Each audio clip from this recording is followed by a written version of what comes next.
Bonjour à tous, j'espère que vous allez bien. Alors on se retrouve aujourd'hui pour une nouvelle vidéo. Je vais vous présenter le Colt King Cobra. Le Colt King Cobra, pour ceux qui ne connaissent pas, en fait c'est le cousin du Colt Python. Ils ont simplement créé le King Cobra pour viser une clientèle un peu plus large, qui recherchait surtout une arme un peu plus économique et qui était aussi robuste. Donc il faut savoir quand même qu'elle a équipé l'armée américaine jusqu'à temps qu'il passe sur un pistolet automatique.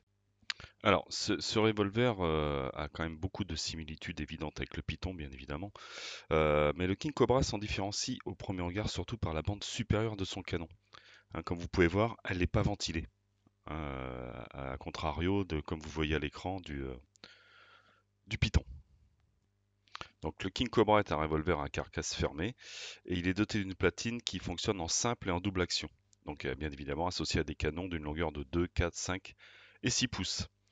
Donc il a été produit de manière discontinue depuis 86 jusqu'en 98. Donc le verrou du barillet est similaire à celui du Python ou de l'Anaconda. En fait, il est implanté sur le flanc gauche de l'arme et il faut donc le tirer en arrière pour faire basculer le barillet. Donc le King Cobra, comme vous pouvez le deviner, il est équipé d'un barillet dont la cinématique est similaire à celle du Python. Par contre, son sens de rotation est inversé par rapport à ceux des Smith Wesson. Alors, petite parenthèse à cette présentation, il faut savoir que Colt, en 2017, a proposé un nouveau revolver, appelé bien évidemment King Cobra, qui est toujours chambré en 357 Magnum, mais la conception de l'arme est, on va dire, nettement différente.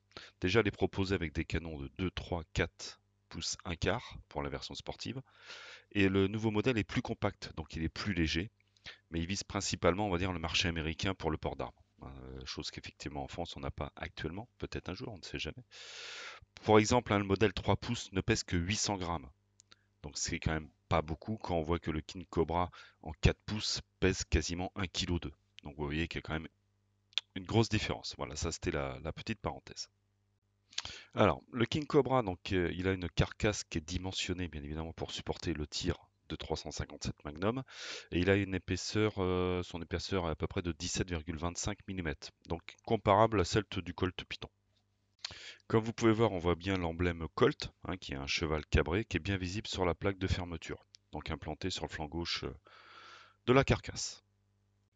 Alors, le King Cobra a été proposé avec plusieurs longueurs de canon. Donc il y a du 2, du 2,5, du 4, du 6 et du 8 pouces. Faut savoir que moi le modèle que j'ai, donc bien évidemment c'est un 4 pouces. Donc 4 pouces, la longueur du canon c'est de 101 mm. Donc l'alésage à fond de rayure est proche, on va dire, de 9,07 mm.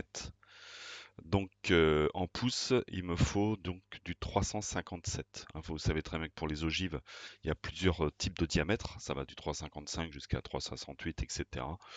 Donc moi voilà, le calcul il est simple, 9,07 mm. Si vous transformez en pouces, je vais y arriver, c'est du 357.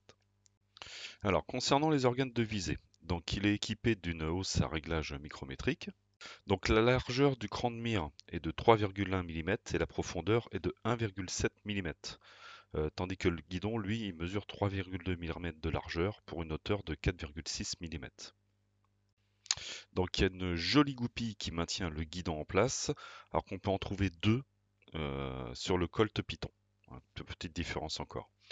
Donc le guidon est penté, il est légèrement arrondi sur sa partie avant. Au niveau de la finition, c'est du noir mat. La longueur de la ligne de visée, c'est de 147 mm donc pour ce modèle-là, donc pour le 4 pouces. Et donc qui en fait une arme très précise sur une distance de 25 mètres. Concernant la détente, donc le King Cobra est doté d'une détente d'une largeur d'environ 9,5 mm, enfin c'est pas d'environ, elle fait 9,5 mm, avec une forme arrondie qui est similaire à celui qui équipe le Colt, que le Python. Alors elle est striée dans la partie centrale, afin bien évidemment de faciliter l'accroche de l'index. Et en simple action, elle approche à peu près des 2,7 kg. Donc c'est un petit peu plus élevé que celui que le Python qui lui est à 2,1 kg. Et en double action, elle approche des 5,5 kg. 5,5 kg. Alors concernant le barillet, parce que c'est vrai que j'en ai pas parlé, donc le diamètre du barillet du Colt est identique à celui du Colt Python. Donc il mesure 39,4 mm. Voilà. Le barillet donc est foré de 6 chambres. dont le diamètre intérieur est à peu près de 9,7 mm, côté étui. Voilà, j'en dirai pas plus, ça sert à rien, c'est pas un livre technique que je vous fais non plus, quoi. Ouais, je vais juste vous faire une petite présentation parce que c'est vrai que c'est une arme qui est très belle et qui est très précise et qui est très agréable, donc voilà. Donc pour vous faire un petit résumé concernant ce Colt King Cobra, donc déjà c'est d'origine américain. Le fabricant bien évidemment c'est Colt, le calibre 357, donc on peut bien évidemment tirer du 38 spécial. En simple action, le poids de détente c'est de 2,7 kg et en double action c'est de 5,5 kg. La longueur du canon, le modèle que je vous présente, moi, c'est le 4 pouces, donc il a une longueur de mire de 147 mm. Le poids à vide, c'est de 1,133 kg. Et puis, bien évidemment, c'est une arme classée en catégorie B. Donc, la silhouette du King Cobra rappelle, vous vous doutez bien, celle du Python et également celle de l'Anaconda.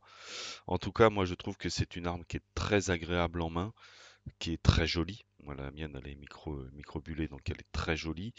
Et puis c'est très précis également. Je vous montrerai d'ailleurs les différents tests que j'aurais fait au stand avec les différents cartons. Maintenant, vous savez bien qu'en fonction du manufacturé, en fonction du rechargement, en fonction de plein de choses, ça peut changer pas mal. Mais bon, je vous ferai quelques petites photos en stand à l'avenir. Bon. Donc, en tout cas, j'espère que cette vidéo vous aura plu, que j'aurais pas été trop lourd sur mes explications ou pas trop soporifique. Et puis n'hésitez pas à liker, à laisser vos commentaires. Et puis je vous dis à bye bye et à bientôt pour la prochaine vidéo.